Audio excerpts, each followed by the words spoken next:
begin our look at the Gilded Age, specifically big business and organized labor. Railroads were the nation's first big business, and American railroads grew at a dizzying pace during the Gilded Age. The major transcontinental lines received the most attention, but smaller railroads brought coal, iron, and food to factories and cities across the country. Many farmers decried the predatory freight prices, but they ultimately benefited from a national market for their products as well. It also allowed the coal and steel industries to mass produce and flourish. Americans had traveled by rail in the decades that preceded the Civil War, but such travel was often risky. And after the war, many of the problems that had plagued the rail system before the war were solved. George Westinghouse, for example, invented the air brake, and trains could stop more reliably as a result. Railroad firms agreed on a standard width between tracks to reduce transfer. The Pullman Car Company produced sleeper cars and dining cars, which would make travel more comfortable for passengers. By the 1880s, railroads were rapidly consolidating, meaning smaller railroads were combining to form larger companies. They were the largest companies of the time, and much of the economy was dependent on them. Often the railroads had monopolies in certain areas, and they raised their prices, creating an outcry. These were the years of the great financiers, such as Jay Gould and J.P. Morgan, who made fortunes buying and selling railroad stocks. But perhaps the most famous railroad tycoon was Cornelius Vanderbilt. Starting from relatively humble beginnings, he built a massive transportation empire, starting with steamships and moving into railroads. When he died in 1877, he was worth more than $100 million, which would have roughly the same purchasing power as well over $2 billion today. Though it's quite difficult to do the conversions from anything prior to 1830, determining what's that dollar amount is worth today. Now, Vanderbilt personally did not have incredibly large, grand homes, though he lived extremely comfortably. He also didn't make particularly large charitable donations, with the exception of establishing Vanderbilt University. But his children and grandchildren used the money that he left to them, which within 10 years of his death had doubled, to build lavish estates, including the largest private home in America, the Biltmore Estate in Asheville, North Carolina, pictured on the bottom. Even though the eastern rail lines were first, the western railroads received plenty of attention, mainly because of the way in which they were built, which was largely with land grants by both the federal government and sometimes the states. So much land was given to railroad corporations who could then sell it to pay for the actual building of their rail lines, that the total equaled an area roughly the size of the state of Texas. Of these land grant railroads, the Transcontinental Railroad received the most public attention. Steaming locomotives would hasten Western settlement, spread democratic values, and increase the size of the United States, keeping in mind that Arizona, Oklahoma, New Mexico, etc., they were not yet states, they were just territories. And of course, Western settlement was a paramount national interest. As such, the federal government awarded the contract to link the two halves of the country by rail to two companies, the Union Pacific and the Central Pacific. Union Pacific workers, many of whom were Irish and Chinese immigrants, began at Omaha, Nebraska, and hammered their way westward. The Central Pacific made its way eastward from Sacramento, primarily using thousands of Chinese immigrants as their main labor source. Those working on the railroad would give their sweat and sometimes their lives blasting through the often unforgiving terrain. Other dangers that workers faced were disease, searing summer heat, freezing temperatures in the mountains, Native American raids, and the lawlessness and violence of pioneer towns.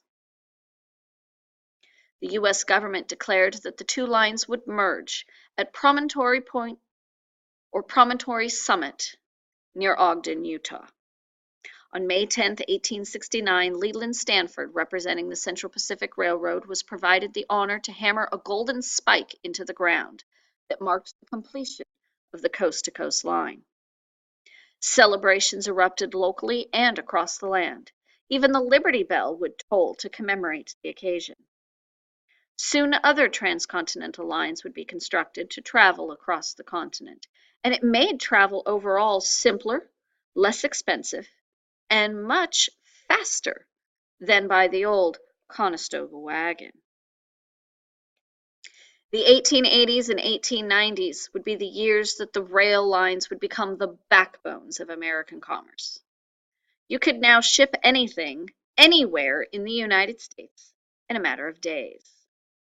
No longer was a producer limited to selling products in his city or even in his region. The United States had become one national market. But the railroad companies were rampant with abuse. Railroads gave shippers who shipped long distances discounts, raising the ire of local businesses. Many states passed laws to try and regulate the rail lines, but in 1886, the Supreme Court ruled in the case of Wabash, St. Louis and Pacific Railway v. Illinois that the various state laws regulating railroads violated the Commerce Clause of the Constitution. That decision threw the need to regulate the railroads directly at the national government. Congress then passed the Interstate Commerce Act, which was signed into law by Grover Cleveland in February of 1887. The Interstate Commerce Act forced companies to publish their rates and called for just and equal rates. It also limited pooling, which were secret agreements between railroad companies. It made rebates and discriminative pricing illegal. And it also created the Interstate Commerce Commission to hear complaints against the railroads and take action against them if necessary. Congress gave it broad support, and the Interstate Commerce Commission is significant because it's the first federal regulatory agency. Basically, what they wanted to do was to ensure that the railroads were not discriminating against small businesses in favor of large ones. But the Interstate Commerce Commission had limited enforcement capabilities, at least until Theodore Roosevelt gave it additional powers in the early 20th century. Another major industry was the steel industry. And Andrew Carnegie is the industrialist most associated with this industry. Starting from relatively modest beginnings, he made investments in steel, which was to become a dominating force in American industry because of a new way in which steel was being produced, through a process known as the Bessemer process, which greatly reduced the cost while at the same time improved the quality of the steel being produced. With investments in various industries that were connected to steel production, Carnegie and his companies could produce steel completely on his own, using only his own companies. He owned ore fields and mines, railroads and steamships, as well as iron mills, coke ovens, and steelworks. Owning all steps in a production process is known as vertical integration. In 1892, he established the Carnegie Steel Company, combining all of his assets into just one corporation. By 1901, and nearing retirement, banker J.P. Morgan bought out Carnegie, paying almost $500 million. That's $500 million. He then combined that company, along with several others, to produce a corporation known as United States Steel, which when capitalized, meaning the stock was sold, was worth $1.4 billion. It was America's first billion-dollar company, and most of what it was made from the Carnegie Steel Company. Andrew Carnegie, though, was a strong believer in philanthropy and was determined to spend the rest of his life giving away his fortune. He almost succeeded, having just $30 million left at the time of his death in 1919. Much of his philanthropic efforts would be focused on libraries and education, because one of his wealthy employers, when he was first starting out, had allowed the boys that were working for him to use his personal library when Carnegie was a young man. And so he had vowed to do the same if he ever amassed his own wealth. And that's exactly what he did. Another prominent industry at the time was the oil industry. Oil was used for lighting and had been for thousands of years as an alternative to candles.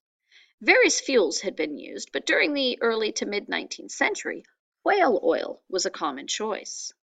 But as whales were hunted nearly to extinction, other sources needed to be found. Petroleum proved to be a solution, and kerosene could be manufactured from petroleum. Petroleum was first discovered in the United States in Pennsylvania in 1859, and it dominated the home lighting industry for some time until eventually electric lighting started displacing kerosene in the late 19th century, particularly in urban areas. Kerosene, though, would remain the predominant commercial end use for petroleum that was refined in the United States until 1909, when gasoline finally exceeded it. John D. Rockefeller entered the oil business at a young age, though he concentrated on the process of refining rather than the discovery or drilling for oil. He founded the Standard Oil Company in 1870 and ran it until 1897.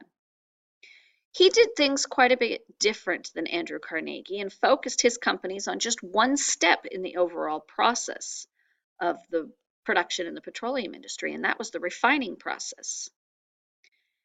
Eventually, he controlled 22 of the 26 refineries in Cleveland, where he got his start, and eventually he controlled 90% of the entire oil refining industry in the United States. This economic process is known as horizontal integration, where you control just one step on the overall ladder of production. Although eventually, Rockefeller will adopt the practice of vertical integration as well. This oil industry made Rockefeller the wealthiest man in America, ever, even to this day. He had a personal wealth of approximately $1.5 billion over his lifetime, though he gave away large portions of his fortunes, establishing universities, research facilities, and he gave to Baptist missionaries as well. Still, at the time of his death in 1937, he still had as much wealth as 1.5% of the entire U.S. economy. The oil industry didn't just make kerosene, though. Many other products are made from petroleum, as many still are today, perhaps even more so. Rockefeller had wanted to minimize waste and sought to create products from the wastes of oil refining. One of the biggest waste products of kerosene manufacturing was a flammable liquid that other companies just dumped into nearby rivers. Rockefeller burned the stuff as fuel to distill more oil. That product was gasoline. He even figured out a way to convert sulfuric acid residue into fertilizer. And by 1874, his company had branched out into petroleum byproducts, selling paraffin wax for chewing gum, and oil tar and asphalt for building roads. Before long, his company was manufacturing lubricants for railroads and machine shops, candles, dyes, paints, even industrial acids. His determination to turn waste into profit would give his company an edge over all of his competitors.